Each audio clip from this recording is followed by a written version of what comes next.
صحیح بخاری حدیث نمبر 42۔ رسول اللہ صلی اللہ علیہ وآلہ وسلم نے فرمایا کہ تم میں سے کوئی شخص جب اپنے اسلام کو عمدہ بنا لے، یعنی نفاق اور ریا سے پاک کر لے، تو ہر نیک کام جو وہ کرتا ہے اس کے عوض 10 سے لے کر 700 گنا تک نیکیاں لکھی جاتی ہیں، اور ہر برا کام جو کرتا ہے تو وہ اتنا ہی لکھا جاتا ہے جتنا کہ اس نے کیا ہے۔ حدیث نمبر 43۔ رسول اللہ صلی اللہ علیہ وآلہ وسلم ایک دن ان کے پاس آئے۔ اس وقت ایک عورت میرے پاس بیٹھی تھی۔ آپ نے دریافت کیا، یہ کون ہے؟ میں نے عرض کیا، فلاں عورت، اور اس کی نماز کے اشتیاق اور پابندی کا ذکر کیا۔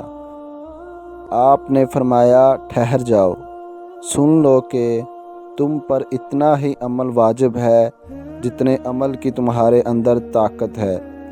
خدا کی قسم، ثواب دینے سے اللہ نہیں اکتاتا، مگر تم عمل کرتے کرتے اکتا جاؤ گے، اور اللہ کو دین کا وہی عمل زیادہ پسند ہے جس کی ہمیشہ پابندی کی جا سکے اور انسان بغیر اکتائے اسے انجام دے۔ حدیث نمبر 44۔ آپ صلی اللہ علیہ وآلہ وسلم نے فرمایا، جس شخص نے لا الہ الا اللہ کہہ لیا اور اس کے دل میں جو برابر بھی ایمان ہے، تو وہ ایک نہ ایک دن دوزخ سے ضرور نکلے گا، اور دوزخ سے وہ شخص بھی ضرور نکلے گا جس نے کلمہ پڑھا اور اس کے دل میں ایک ذرہ برابر بھی خیر ہے۔